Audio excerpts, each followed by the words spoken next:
apa, Bu? Merupakan bersih hati dan mulus hati, yaitu dalam menjalani kehidupan kita manusia perlu memiliki sifat ikhlas dalam melakukan ibadah.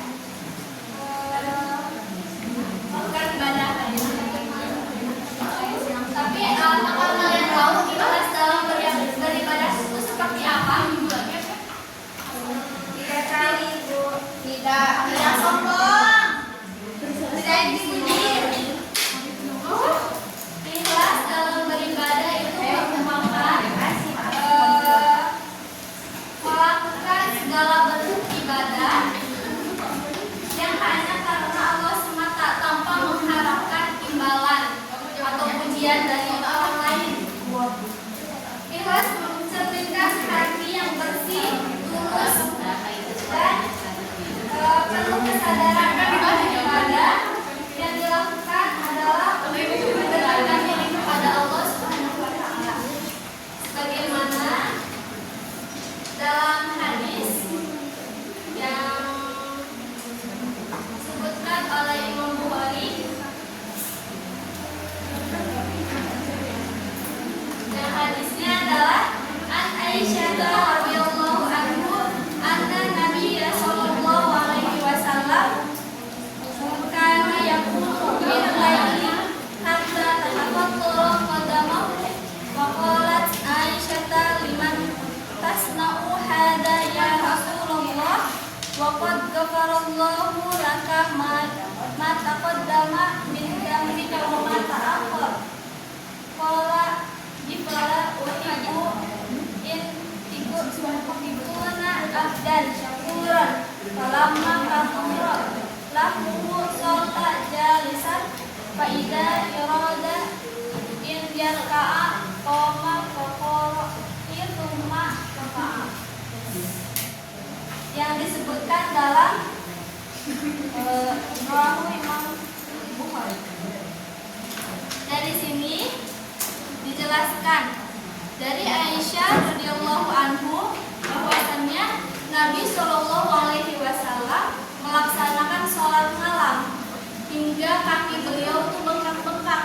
Aisyah berkata, "Wahai Rasulullah, kenapa engkau melakukan ini kepada Allah? Kenapa engkau melakukan ini padahal Allah telah mengampuni dosamu yang telah berlalu dan yang akan datang?" Lalu beliau bersabda, "Apakah aku tidak suka jika menjadi hamba yang bersyukur?" Dan tak kala beliau gemuk, beliau tetap sholat sambil duduk. Apabila beliau hendak ruku, maka beliau berdiri, kemudian membaca beberapa ayat, lalu ruku.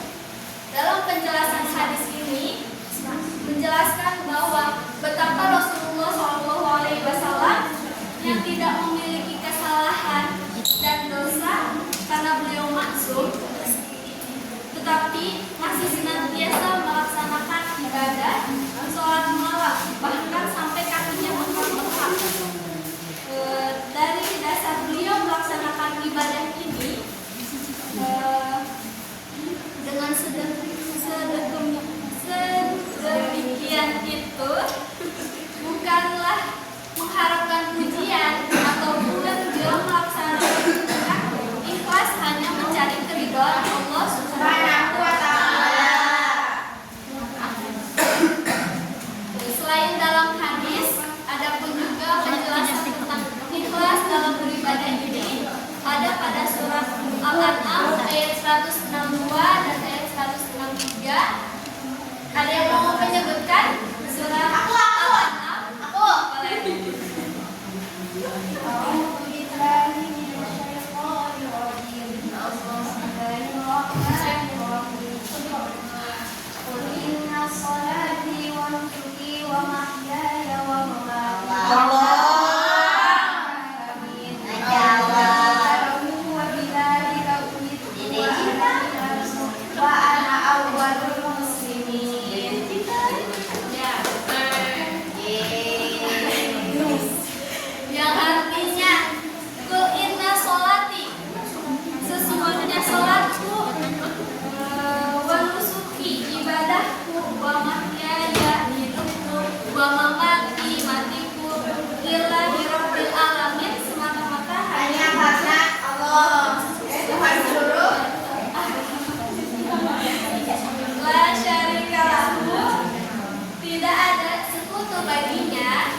muslimin dan aku adalah orang yang pertama yang berserah diri. Nah, dari penjelasan ayat ini sangat menjelaskan betapa sebagaimana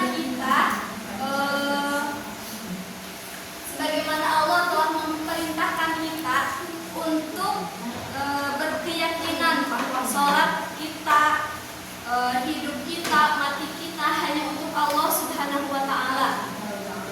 Dan juga Allah telah memerintahkan umat kita sebagai manusia untuk ikhlas, untuk berkeyakinan, untuk beribadah, untuk beramal, dan menjadi orang pertama dalam kaumnya untuk berserah diri kepada Allah Subhanahu wa Ta'ala. Dan ada lagi penjelasan tentang ikhlas dalam ibadah ini pada surat Al-Baqarah ayat 5. Apakah ada yang mau menyebutkan kembali? Al-Baqarah ayat 5. Mau miru ila. Ayo, Mak.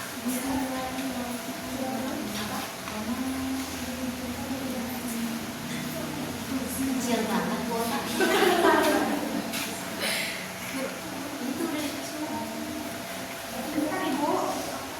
Ayo surat Al-Baqarah ayat 5.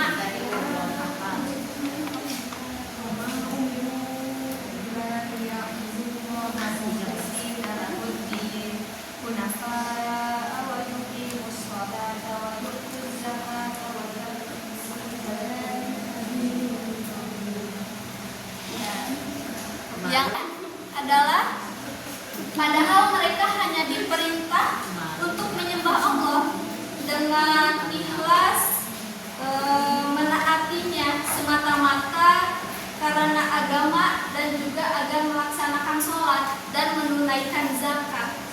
Demikian itulah agama yang lurus. Dari penjelasan surat Al-Baqarah ini menjelaskan bahwa kita diperintah untuk beribadah kepada Allah Subhanahu wa Ta'ala dan menaati ajaran Allah dengan tulus. Tulus di sini berarti tidak campur dengan riya ataupun bid'ah maupun syirik. Seseorang yang melaksanakan ibadah tetapi masih mempercayai adanya kekuatan selain Allah Subhanahu wa Ta'ala, seperti mempercayai dukun ataupun mempercayai barang-barang keramat, itu bisa dikatakan sebagai orang yang musyrik. Nah, kita juga sebagai orang muslim wajib hukumnya untuk mendirikan sholat 5 waktu, karena sholat 5 waktu ini adalah agama kita, yang mana ibadah itu yang pertama kali dihisab di akhirat nanti.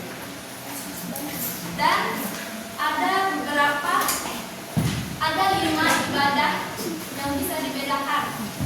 Yang pertama itu ada ibadah qauliyah, yaitu ibadah ucapan. Contohnya apa? Ibadah yang menggunakan ucapan. Itu zikir, terus apa lagi? Berdoa dan membaca Al-Quran. Dan bentuk yang kedua ada ibadah jismiyah. Ibadah jismiyah itu adalah ibadah fisik. Ibadah yang menggunakan fisik itu apa aja? Sholat, puasa. Iya, tadi puasa fisik, ini mah fisik aja. Sholat. Beda. Menolong orang dan puasa.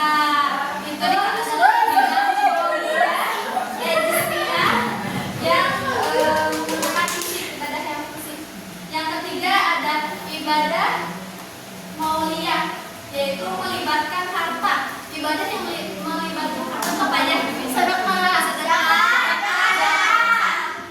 Siapa lagi? Yatim.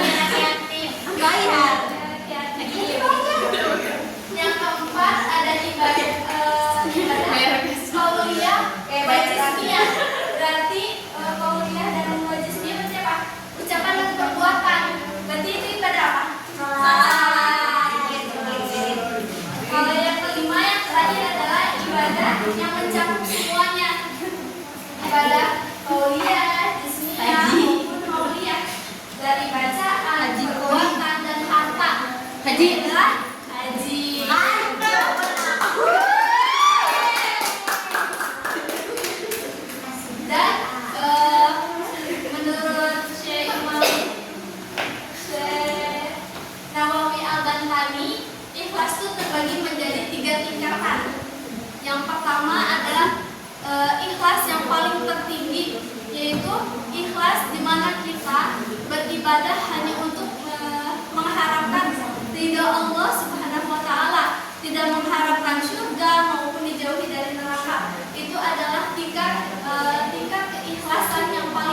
tinggi.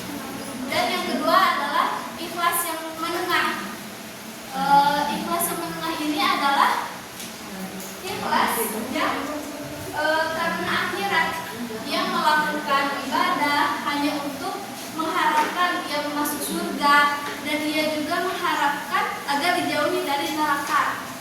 Dan yang terakhir adalah ikhlas yang paling terendah, yaitu ikhlas karena dunia.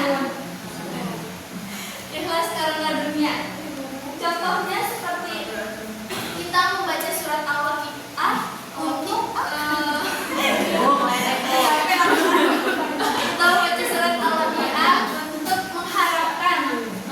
banyak rezekinya. Terus kita sholat duha biar dipermudah rezekinya. Kita mengharapkan dunia dari ibadah yang kita lakukan. Ya.